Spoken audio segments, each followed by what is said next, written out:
আসসালামু আলাইকুম। আশা করি সবাই ভালো আছেন। সবাইকে রমজানের শুভেচ্ছা। দর্শক, আজকে আবারও হাজির হয়েছি জি9 কলা নিয়ে। এই রমজান মাসে অনেক দিন পরে আবারও জি9 কলার ভিডিও দিচ্ছি, কারণ জি9 কলা নিয়ে আজকে থাকছে নতুন আরও কিছু ধামাকা।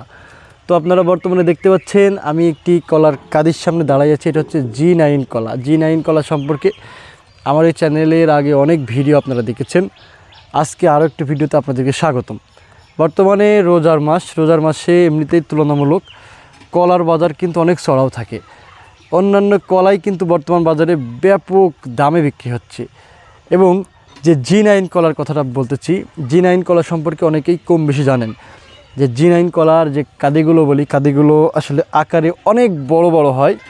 এবং মেন যে বিষয়টা সেটা হচ্ছে যে এক একটা ছড়িতে কলা থাকে প্রায় 30-35, এভারেজে 25-এর উপরে কলা থাকে। অর্থাৎ একটা কাদিতে কিন্তু 300 প্লাসও কলা থাকে। তাহলে ভাবেন যে এই কলার কাদিটার দাম কত হয়। বর্তমানে রমজান মাসে কিন্তু জি9 কলার দাম কিন্তু 700-800-1000 টাকা প্লাসও হয়ে থাকে কাদির তারতম্য অনুসারে। তো দেখতে পাচ্ছেন একটি কাদির সামনে দাঁড়াই আছি। এটা কিন্তু দ্বিতীয় কাদি, অর্থাৎ এই গাছের দ্বিতীয় কাদি এটা। কারণ আমরা যখন টিস্যু কালচারের চারা রোপণ করি, টিস্যু কালচারের চারা থেকে কিন্তু আমরা একবার কাদি নিয়েছি। পরবর্তীতে ওই গাছের গোড়া থেকে যে বগি বের হয়, সেই বগি একটা রেখে দিয়ে সেই বগি থেকে কিন্তু আবারও বের হয়েছে এই কলাটা, অর্থাৎ এটা হচ্ছে দ্বিতীয় কাদি। অনেকের প্রশ্ন থাকতে পারে যে ভাই, অন্যান্য কলা থাকতে কেন জি9 কলা চাষ করব। আসলে এখানে কিছু ব্যতিক্রম তথ্য আছে বা ব্যতিক্রম কিছু আছে। সেটা হলো, অন্যান্য কলাই 7 থেকে 8 মাসে কাদি আসে এবং 11 থেকে 12 মাসে কিন্তু সে কাদিগুলো ম্যাচুরিট হয়। সেক্ষেত্রে জি9 কলাটা কিন্তু 6 মাসে কাদি আসে। 7 থেকে 8 মাস, সর্বোচ্চ 8 মাস থেকে 9 মাসে কিন্তু কাদিটি ম্যাচুরিট হয় এবং আপনি বিক্রি করতে পারেন। পাশাপাশি সবথেকে বড় বৈশিষ্ট্য এবং সবথেকে বড় যে কারণের জন্য বর্তমানে কৃষকরা জি9 কলা চাষে এগিয়ে আসছে, সেটা হচ্ছে পানামা রোগ। বর্তমানে কিন্তু কলার বাণিজ্য আগের থেকে অনেক ধ্বংসের পথে নেমে গিয়েছে একটি কারণে, সেটা হচ্ছে পানামা রোগ। পানামা রোগ কোনটা? সেটা হচ্ছে গাছের পাতা হলুদ হয়ে গাছটা ভাইরাসে আক্রান্ত হয়ে গাছটা মারা যায়।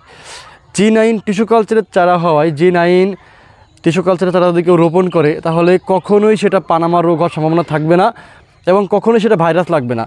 এবং একটি গবেষণায় দেখা গেছে যে জি9 কলার চারা বা জি9 কলার চাষে এভারেজে 2 বছরে 3 বার ফলন পাওয়া যায়। এটা একটা অবশ্যই ব্যতিক্রম বৈশিষ্ট্য, যার কারণে কিন্তু বর্তমানে কৃষকরা এগিয়ে আসতেছে।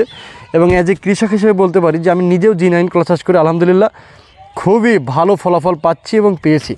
এজন্য অবশ্যই বলবো, আপনারা যারা কলার চাষ করতে চান জি9 কলার চাষটা করতে পারেন।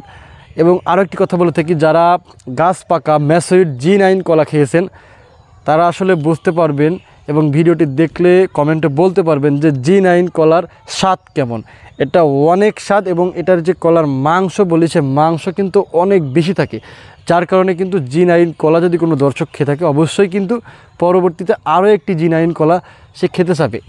দর্শকদের ভিতরে একটা ভুল বৈশিষ্ট্য আছে, সেটা হলো অনেকেই বলে জি9 কলা পাকলে হলুদ হয় না। আমার এই ভিডিওতে আপনারা দেখতে পারবেন, এই চ্যানেলে ভিডিও আছে জি9 পাকা কলা, যেটা গাছ পাকা কলা, অর্থাৎ জি9 কলা পাকলে হলুদ হয়। সর্বদা সব কিছু বিশ্লেষণ করে আমরা যেটা বুঝতে পারি যে জি9 কলাটা অবশ্যই চাষ করা যায়।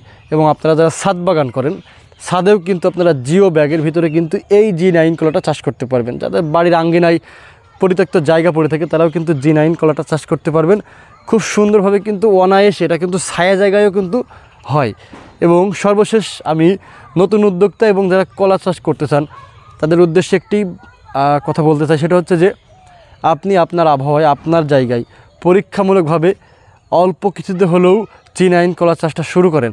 পরবর্তীতে যদি ভালো কিছু মনে করেন, বাণিজ্যিকভাবে করার চেষ্টা করেন, ইনশাল্লাহ অবশ্যই সফলতা পাবেন। দর্শক, ভিডিওটি অনেক বড় হয়ে গেছে। যদি অন্য কোনো তথ্য জানার থাকে অবশ্যই আমাদের নাম্বারে যোগাযোগ করবেন। ডেসক্রিপশনে আমাদের ফুল ঠিকানা দেওয়া থাকবে, সরাসরি যোগাযোগ করে আমাদের কাছ থেকে যে কোনো তথ্য নিতে পারবেন। সবাই ভালো থাকবেন, দোয়া করবেন। দেখা হয় পরবর্তী ভিডিওতে। আসসালামু আলাইকুম।